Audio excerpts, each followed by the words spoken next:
حق کے سفیر ہے یہ، بدر منیر ہے یہ، روشن دماغ ہے یہ، روشن ضمیر ہے یہ، ان کی وفائیں پیاری، ان کی ادائیں پیاری، ان کی صدائیں پیاری، ان کی دعائیں پیاری ہے۔ خوش نصیب لوگ وہ ہے، خوش نصیب لوگ وہ جن کو نصیب ہو صحبت اللہ۔ تمام تعریف اس رب کائنات کے لیے جس رب نے ہمیں پیدا فرمایا، غور و فکری کی صلاحیت پیدا فرمائی، باشعور مخلوق بنائے۔ بیش بہا درود نبی کریم علیہ الصلوۃ والتسلیم اور آپ کے تمام آل و اصحاب پر جن کے ذریعے دین ہم اور آپ تک پہنچا۔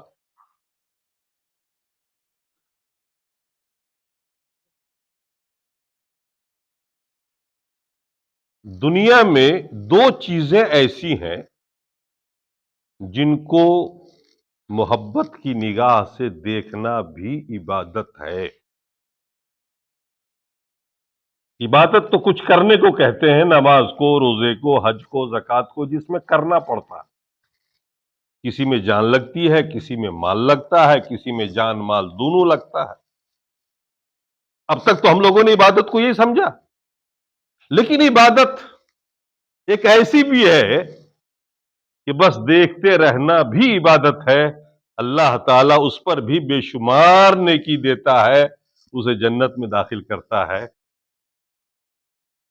میرے خیال میں آپ لوگوں کا ذہن ان دو چیزوں کی طرف ابھی تک نہیں گیا ہوگا۔ وہ دو چیزیں کون سی ہیں جن کو دیکھنا بھی عبادت ہے، محبت بھری نگاہ سے؟ ایک تو خانہ کعبہ، ایک تو خانہ کعبہ ہے جس کو دیکھ کر اللہ کے رسول نے یہ دعا پڑھی تھی، اللہم رب ھذا البیت زد ھذا البیت تکریما و تعظیما۔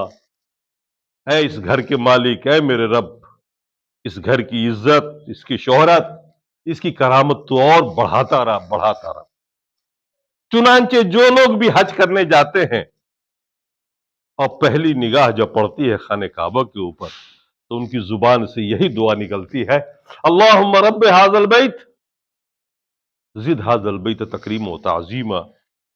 اور ایک حاجی جو حج کرنے جاتا ہے، خانہ کعبہ میں عبادت کرتے کرتے جب وہ تھک جاتا ہے تو چپ چاپ بیٹھ کر خانہ کعبہ کو ہی دیکھتا رہتا ہے، اور اس کی عبادت میں ہی سب شمار ہو رہا ہے، اور یہ ایک اچھی عبادت ہے جس کا حکم اللہ نے دیا ہے، جس کو رسول نے بتایا اور فرمایا حدیث کے اندر کہ محبت بھری، عزت بھری نگاہ سے دیکھتے رہو گے تو بھی تمہیں عبادت کا ثواب ملے گا۔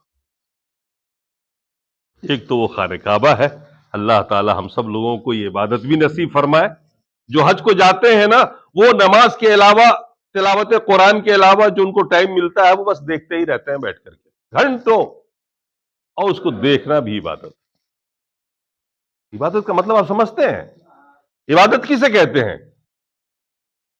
بڑی بڑی کتابوں میں عبادت کی تعریف آئی ہے، عبادت کو پریبھاشت کیا گیا ہے، العبادہ ہی امتثال بما امر اللہ بہ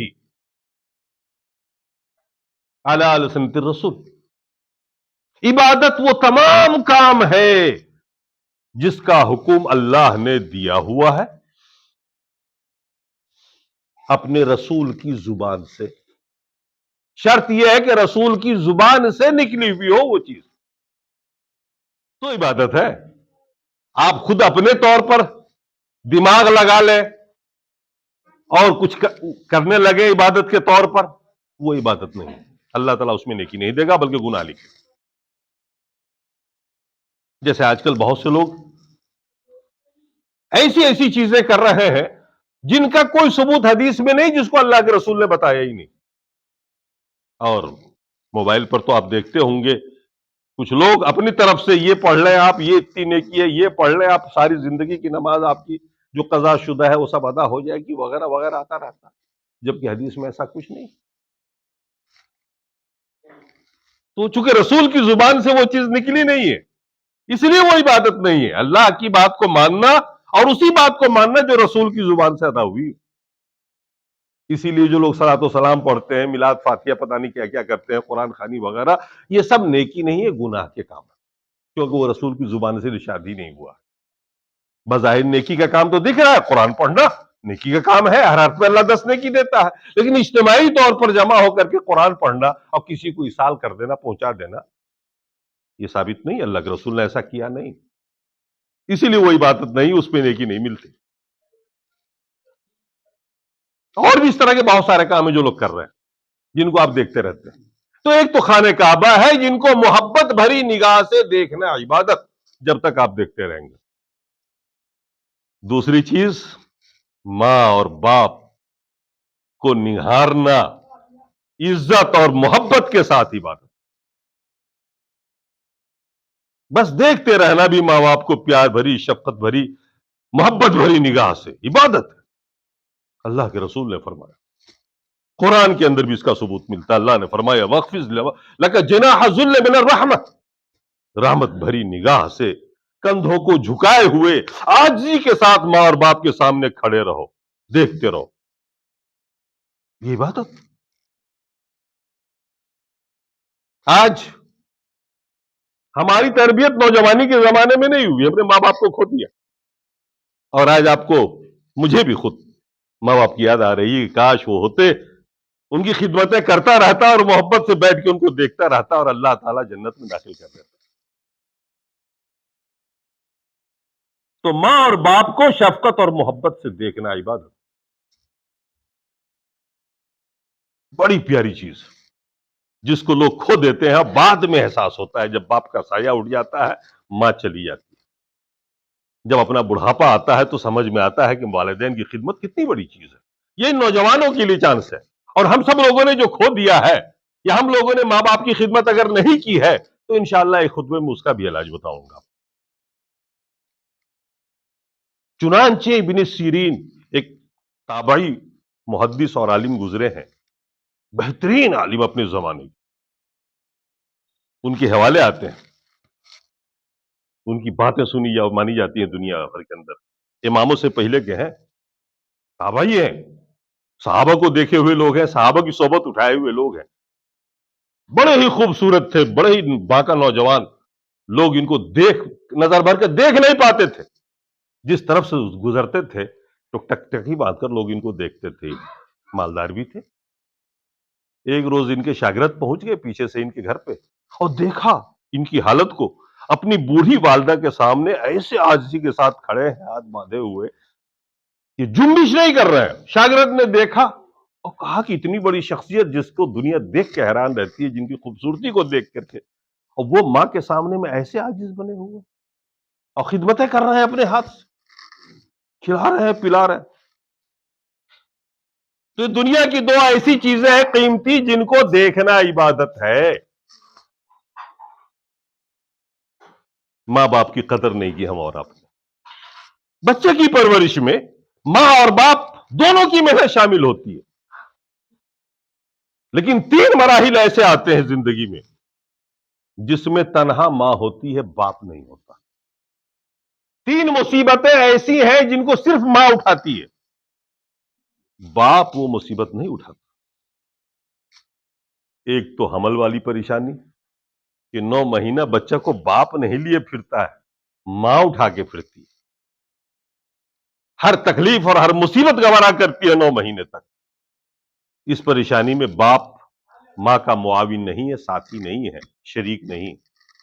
اور دوسری تکلیف ولادت کی ہوتی ہے، جس میں موت تک بھی ہو سکتی ہے، بڑی تکلیف ہوتی ہے، ایسی تکلیف کہ حضرت مریم جیسی شخصیت، حضرت عیسیٰ علیہ السلام کی ماں، جس کو اللہ تعالیٰ نے معجزانہ طور پر بیٹا دیا تھا، بڑی شخصیت، قرآن میں ایک سورت ہے ان کے نام سے، سورہ مریم۔ جب بچہ کی پیدائش کا وقت آیا تو آپ کو جنگل جانے کا حکم ہوا، اور اس جنگل میں ایک درخت سے پھل گرتا تھا، آپ کے لیے ٹھنڈا پانی نکلتا تھا، چشمہ، جس کو آپ پیتی تھیں، وہاں پہ کھاتی تھیں۔ اور جب درد ذہ ہوا، ولادت کا وقت ہوا، جب تکلیف ہوئی، تو ان کا یہ جملہ قرآن کے اندر آج بھی موجود ہے، قیامت تک رہے گا۔ جب تکلیف ہوئی تھی تو کہا تھا یا لیتنی کنت نسیا منسیا، اس تکلیف کو بیان کرتی ہیں. اس وقت جو ان کے الفاظ نکلے منہ سے وہ قرآن کے اندر ہے، یا لیتنی کنت نسیا منسیا، اے کاش میں کچھ نہ ہوتی، مٹی ہوتی، کم از کم یہ تکلیف تو گوارا نہیں کرنی پڑتی.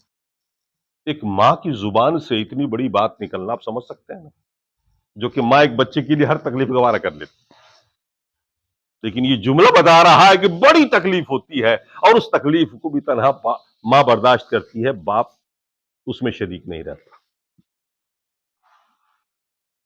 اور تیسرا مرحلہ ہوتا ہے 2 سال تک اٹھائے رکھنا، چمٹائے رکھنا سینے سے، اور دودھ پلانا، اس کے پخانا اور پیشاب کو صاف کرنا، رت جگہ کرنا اس کی خاطر. بستر اگر گیلا کر دے بچہ تو خود اسی جگہ سونا، لیکن بچے کو سوکھے پہ سلانا یہ صرف ماں کرتی ہے، باپ نہیں کرتا. اسی لیے ماں کا درجہ اللہ تبارک و تعالیٰ نے الگ سے بیان کیا. وَوَصَّيْنَا الْإِنسَانَ بِوَالِدَيْهِ، اللہ نے صرف مسلمانوں کو حکم نہیں دیا ہے، ساری دنیا کے انسانوں کو حکم دیا ہے، چاہے وہ جس بھی مذہب و ملت کے ماننے والے ہوں. اللہ نے حکم دیا ہے، وصیت کی ہے انسانوں کو اپنے والدین کے بارے میں. اور اس آیت کے اندر خصوصاً والدین کو والدہ کو ٹارگٹ کیا گیا. حملتہ امہ وہنا علی وہن، اس کی ماں نے اس کو بوجھ کے طور پر اٹھائے رکھا. اور کب تک؟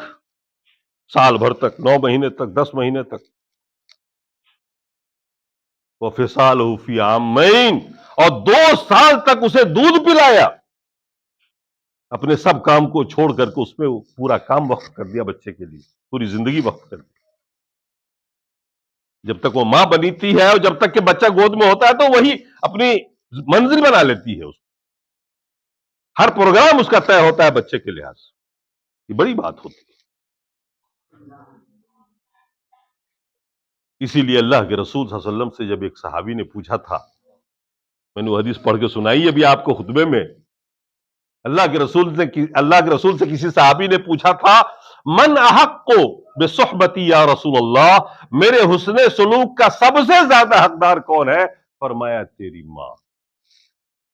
پھر پوچھا ثم من، اس کے بعد پھر کون ہے؟ فرمایا ثم امک، پھر تیری ماں. پھر پوچھا ثم من، تیسری بار پوچھا پھر کون؟ کا تیری ماں. پوچھا ثم من، چوتھی بار کون؟ پھر اس کے بعد فرمایا تیرا باپ. 3 درجے ماں کو زیادہ کیوں ملے؟ اس لیے کہ 3 مصیبتیں اس نے تنہا اٹھائی جس میں باپ اس کا شریک نہیں. اسی لیے کہا جاتا ہے نا کہ ماں کے قدموں تلے جنت. اس کا مطلب نہیں کہ یہاں جو سب بیٹھے ہیں باپ، ان کا کوئی درجہ ہی نہیں ہے. اللہ کے رسول نے باپ کو جنت کی کنجی بتایا. چابی تو یہی لوگ ہیں، اگر چابی نہیں دیں گے، کھولے گا ہی نہیں، تو پھر قدموں میں جنت کہاں تلاش کرو گے؟ باپ کی جو اپنی اہمیت ہے وہ اپنی جگہ پر ہے، اس کا جو کردار ہے وہ اپنی جگہ پر ہے. وہ دن بھر اس دونوں کے لیے، ماں کے لیے بھی بچے کے لیے بھی روزی تلاش کرتا ہے، مصیبتیں اٹھاتا ہے، اور اس کے لیے بھی ذہنی اور جسمانی طور پر ہر مصیبت کو باپ ہی گوارا کرتا ہے. اس لیے بڑا مقام باپ کو بھی حاصل ہے، لیکن مجموعی طور پر ماں کو حاصل ہے بڑا مقام. اور ویسے والدین کے لیے حکم دیا گیا ہم سب لوگوں کو کہ ہم والدین کے ساتھ حسن سلوک کریں. انشاءاللہ ایک خطبہ آئے گا جس میں آپ سنیں گے کہ والدین کی خدمت سے کیا کیا مقام حاصل ہوتا ہے. جیسا کہ آپ نے پچھلے ہفتے سنا تھا کہ والدین کی بد دعاؤں سے یا والدین کو تکلیف پہنچانے سے آدمی کو کتنا بڑا نقصان ہوتا ہے، جس کے واقعات کے روپ میں نے سنائے تھے پچھلے ہفتے. تو یہ ہے والدین کا مقام. اسی لیے اللہ تبارک و تعالی نے جب حق بیان کیا تو پہلا حق تو اپنا رکھا، انشکر لی. اسی آیت کے اندر کہا گیا انشکر لی ولوالدیک. سب سے پہلا حق تو اللہ نے فرمایا میرا بنتا ہے تیرے اوپر کہ تو میری عبادت کے، میرا شکریہ ادا کر، کہ میں رب حقیقی ہوں، میں نہیں پیدا کیا ہے تجھے، اور روزی بھی میں ہی دیتا ہوں. بظاہر ماں اور باپ کما کے لاتے ہیں لیکن دینے والا میں ہی ہوں. انشکر لی. اور نمبر 2 پہ رسول کا مقام نہیں بیان کیا، کسی اور کا درجہ نہیں دیا، فرمایا ولوالدیک، میرے حق کے بعد اپنے ماں باپ کا حق ادا کرو، ان کے ساتھ حسن سلوک کرو، ان کی خدمت کرو۔ یہ حقوق کا جب مقابلہ ہوگا تو دیکھیں گے آپ کہ نمبر 1 پہ اللہ تبارک و تعالیٰ نے خود کو رکھا، اور نمبر 2 پہ والدین کو رکھا۔ دیکھیے کتنی بڑی بات سے آج ہمارا پورا کے پورا سماج دور ہے، اور یہ کتنی بڑی حماقت ہے کہ ہم اور ماں اور باپ کی نافرمانی کر رہے ہیں، اور پھر ہمارا بچہ یہ سب کرتے دیکھتا ہے، وہ سیکھتا ہے بچپنے سے، اور جب ہم بوڑھے ہوتے ہیں تو ہمارے ساتھ بھی وہی ہوتا ہے۔ یہ سلسلہ کہیں سے تو شروع ہوا ہے، اور یہ سلسلہ بڑھتا جا رہا ہے، اتنا بڑھتا جا رہا ہے، اتنا بڑھتا جا رہا ہے کہ اب دنیا والوں کو سوچنا پڑا۔ اور یہ اولڈ ہوم جو بنایا گیا ہے نا، انسانی ہمدردی میں بنایا گیا ہے، یہ دشمنی میں نہیں بنایا گیا ہے کہ آپ کے ماں باپ کو کھینچ کے بڑھاپے میں رکھ دیں، اس میں نہیں، یہ ہمدردی میں بنایا گیا ہے۔ جس گھر کے اندر ماں اور باپ کی بے حرمتی ہوتی ہے، بے عزتی ہوتی ہے، گالیاں دی جاتی ہے، مارا پیٹا جاتا ہے، باپ اور ماں خودکشی پہ مجبور ہونے لگتے ہیں، تو اسی اولڈ ہوم کا سہارا لیتے ہیں جو ہمارے اور آپ کے چندہ چندی سے چلتا رہتا ہے، جہاں بوڑھے بوڑھے اکٹھے ہوتے ہیں، بڑے بڑے لوگوں کے ہوتے ہیں۔ اور یہ کتنے برے لوگ ہیں، کتنے ناخلف لوگ ہیں، کتنے بدقسمت لوگ ہیں کہ اپنے ماں باپ کو وہاں پہنچا دیتے ہیں جن کو سب سے بڑی ضرورت آپ کی ہوتی ہے اس سمے۔ تو نوجوانوں کو خاص طور سے اس پہ توجہ دینی چاہیے۔ اور اللہ تبارک و تعالیٰ نے انشکر لی والے والدین کے بعد بڑی دھمکی دے انداز میں فرمایا، وَإِلَيَّ الْمَصِيرُ، آنا میرے پاس ہی ہے، یاد رکھو، ٹھکانہ تمہیں میرے پاس ہی ملے گا، ایک دن وہ آنے والا ہے کہ مر کر میرے پاس ہی آؤ گے۔ اگر تم نے ان باتوں پہ عمل نہیں کیا، تم نے ماں اور باپ کا حق ادا نہیں کیا، ان کے سامنے میں عاجز بن کر کھڑے نہیں ہوئے، متواضع نہیں بنے رہے، تو جاؤ گے کہاں؟ آخر آنا تو میرے پاس ہی ہے، وہ الیہ المصیر، آؤ گے، ٹھکانہ میرے پاس ہی ہے، پھر میں دکھا دوں گا تمہیں، تمہارے ایک ایک رویہ کی سزا تجھے دوں گا۔ اللہ تبارک و تعالیٰ نے بالکل دھمکی والا انداز ہے یہ۔ اب سوال یہ پیدا ہوتا ہے کہ والدین کی بات ہم کب تک کہاں تک مانیں؟ والدین اگر ناجائز فرمائش کریں تو والدین کی بھی تو 1000 شکایت ہوتی ہے آپ کے پاس، وہ ایسے تو ہم کیسے کریں، وغیرہ وغیرہ۔ اللہ تبارک و تعالیٰ نے اس کو بیان فرمایا آگے۔ یہ آیت جو میں نے پڑھی ہے نا، یہ سعد بن وقاص رضی اللہ تعالیٰ عنہ کا نام سنا ہوگا، عشرہ مبشرہ میں سے ایک صحابی ہیں، ان 10 صحابیوں میں سے ہیں جن کو اللہ کے رسول نے بائی نیم جنت کی خوشخبری دی تھی کہ تم جنت میں جاؤ گے، تم جنت میں جاؤ گے، تم جنت میں جاؤ گے۔ ان میں سے سعد بن وقاص مکے کے ہیں، ابتدائی دور میں مسلمان ہوئے تھے۔ جب یہ مسلمان ہوئے، کلمہ پڑھ لیا، اسلام قبول کر لیا، ان کی ماں نے بھوک ہڑتال کر دی۔ بھوک ہڑتال کا مطلب آج کے نیتاؤں کی طرح نہیں کہ کھانا بند اور باقی جوس پی رہے ہیں، نہیں، پانی وانی سب حرام کر لیا اپنے اوپر، کہ جب تک کے ساتھ ابن وقاص کفر نہ اختیار کر لے، اپنے آبائی دین کو نہ اختیار کر لے، محمد کے دین کو نہ ٹھکرا دے، چھوڑ دے، اس وقت تک میں دھوپ میں بیٹھوں گی، اندر نہیں جاؤں گی، اور نہ کھاؤں گی، نہ پیوں گی، نہ نہاؤں گی۔ یہ ایک بلیک میلنگ تھی، اسی کے بارے میں یہ آیت نازل ہوئی کہ کیا کرنا چاہیے۔ سعد بن وقاص بھی اپنی ماں سے بہت محبت کرتے تھے، ماں تو کہتی ہی ہے، بیٹا بھی بڑی محبت کرنے والے ہوتے ہیں نا بہت سے، یہ پسو پیش میں پڑ گئے، اب میں کیا کروں، توحید پہ قائم رہوں، واپس کفر کر لوں، میری ماں تو ایسے کر رہی ہے۔ اللہ کے رسول کے پاس خبر پہنچی، آیت نازل ہوئی، وَإِن جَاهَدَاكَ عَلَىٰ أَن تُشْرِكَ بِي مَا لَيْسَ لَكَ بِهِ مِنْ عِلْمٍ، اس کے آگے کیا آیت ہے؟ سورہ لقمان آیت نمبر غالباً 15 ہے۔ وَإِن جَاهَدَاكَ عَلَىٰ أَن تُشْرِكَ بِي مَا لَيْسَ لَكَ بِهِ مِنْ عِلْمٍ، اگر ماں باپ تمہیں مجبور کریں یا صرف ماں یا باپ تجھے مجبور کرے اس بات پر کہ تم شرک کرو میرے ساتھ، شرک سمجھ گئے آپ؟ توحید کو چھوڑ کے شرک قبول کر لو. وَإِن جَاهَدَاكَ عَلَىٰ أَن تُشْرِكَ بِي مَا لَيْسَ لَكَ بِهِ عِلْمٌ، جس کی کوئی دلیل ہی نہیں، جس کی کوئی دلیل ہی نہیں ہے کہ آدمی شرک کرے، گنجائش ہی نہیں ہے توحید کے علاوہ. فرمایا فَلَا تُطِعْهُمَا، تو ماں باپ کی بات مت ماننا. اس معاملے میں ماں اور باپ کی بات مت ماننا. اگر باپ ماں مجبور کرے نماز نہیں پڑھو گے تو نہیں مانیں گے، اگر وہ مجبور کرے روزہ نہیں رکھو گے تو نہیں مانیں گے، وہ دین سے روکے تو نہیں مانیں گے، اللہ کی اطاعت سے روک دے، رسول کی اطاعت سے روکے تو اس میں ماں اور باپ کی بات نہیں مانی جائے گی. لیکن نہ ماننے کا مطلب یہ بھی نہیں ہے کہ ان کے ساتھ بے عزتی کیا جائے، ان کو گھر سے نکالا جائے، ان کا کھانا پینا بند کر دیا جائے. نہیں، اللہ نے فرمایا بس یہی بات نہیں ماننی ہے ان کی. اگر وہ تمہیں اللہ کے خلاف، رسول کے خلاف کسی بات پر چلنے پہ مجبور کرے تو اس معاملے میں باپ اور ماں کی اطاعت مت کرو. لیکن صاحبہما فی الدنیا معروفا، دنیا میں ان کے ساتھ حسن سلوک کو ہی روا رکھنا پڑے گا، ان کی خدمت کرنی ہی پڑے گی، عاجز بن کر ان کے سامنے کھڑا ہونا ہی پڑے گا. باقی سارے جو رویے ہیں آپ کے وہ حسب حال پہلے کی طرح ہی رہیں گے، اس میں کمی نہیں آنی چاہیے. دیکھنا اس وقت بھی عبادت ہے، بھلے وہ مسلمان نہیں ہے لیکن شفقت بھری نگاہ سے دیکھنا پھر بھی عبادت ہے. یہ ان کا کریکٹر ہے جس پہ وہ چل رہے ہیں، آپ مسلمان ہیں، مومن ہیں، آپ کا کریکٹر تو یہی رہنا چاہیے کہ وہ آپ کے والدین ہیں، اب محبت بھری اور عزت بھری نگاہ سے دیکھنا ہی ہے آپ.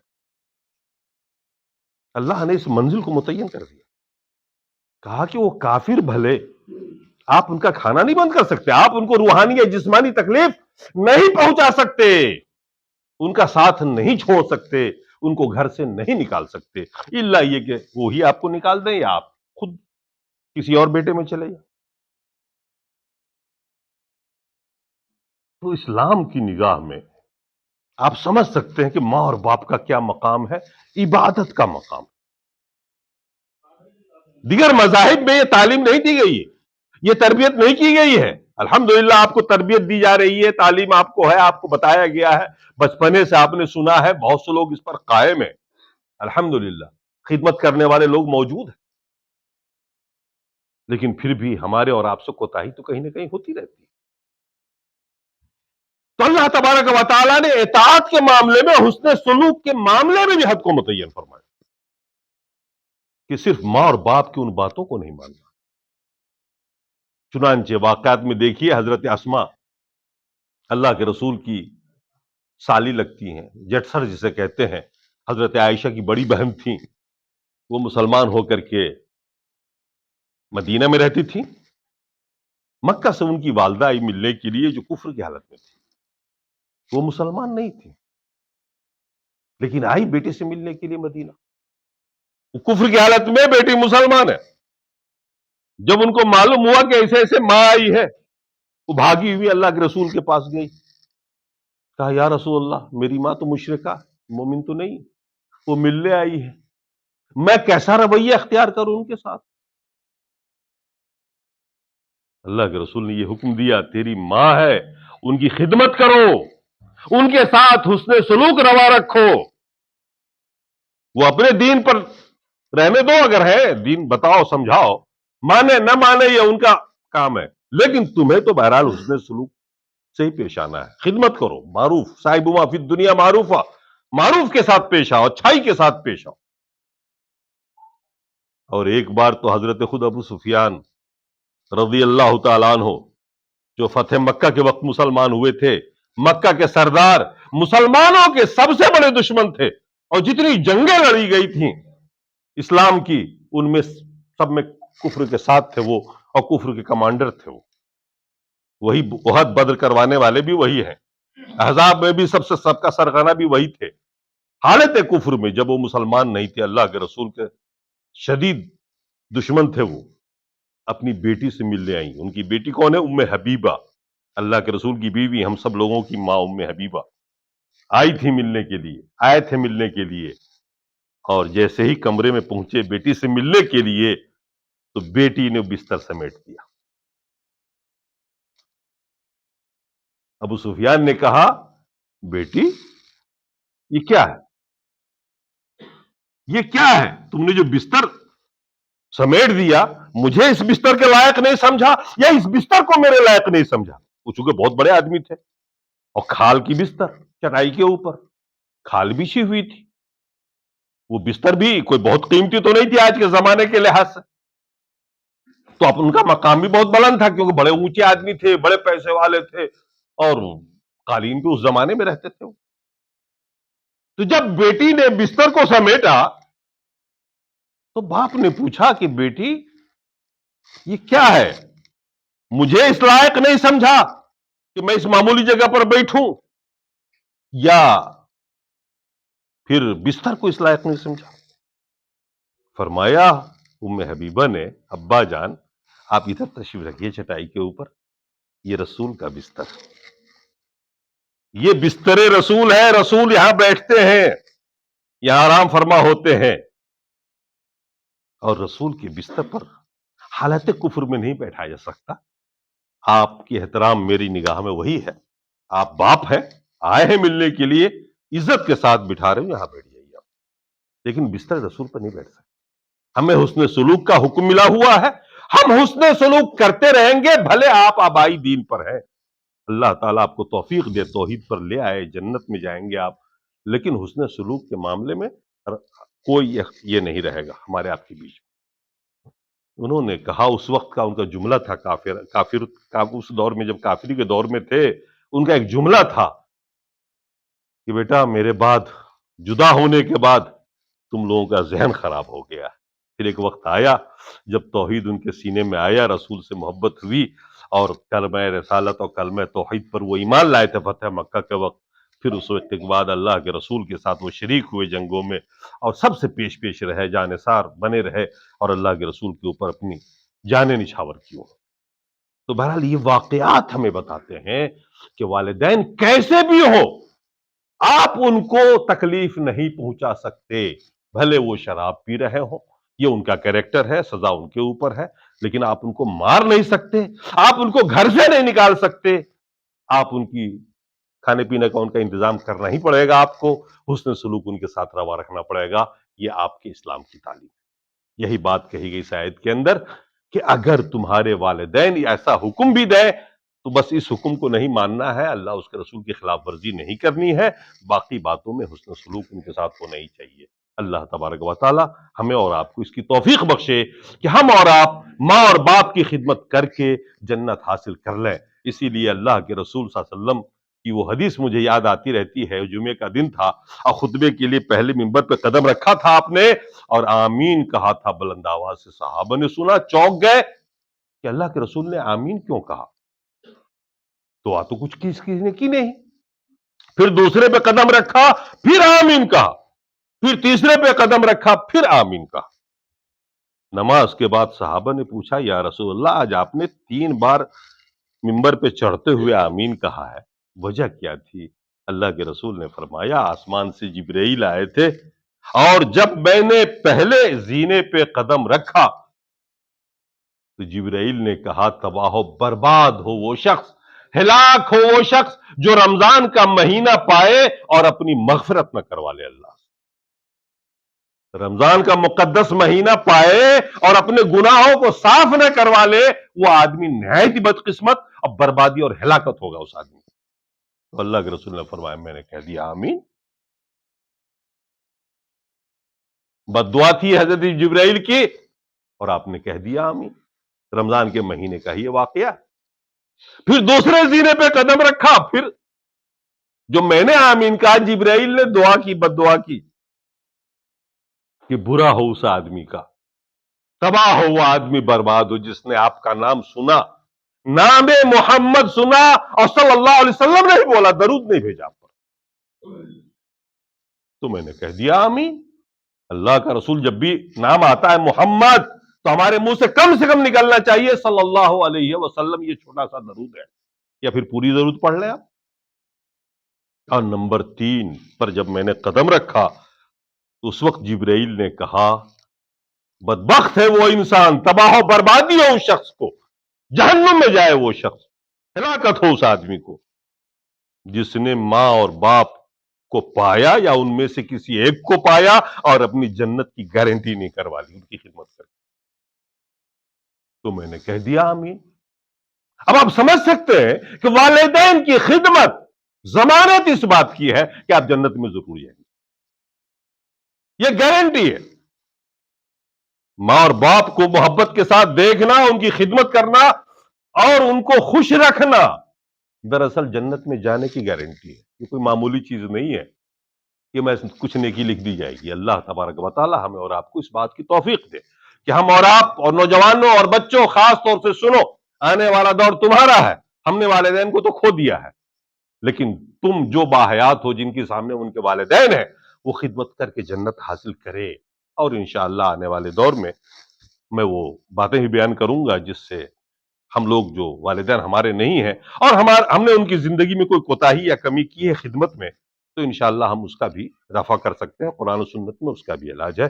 اقول قولی ھذا واستغفر اللہ لی ولکم ولسائر المسلمین۔ بارک اللہ لکم فی القرآن العظیم ونفعنا وإیاکم بالآیات والذکر الحکیم۔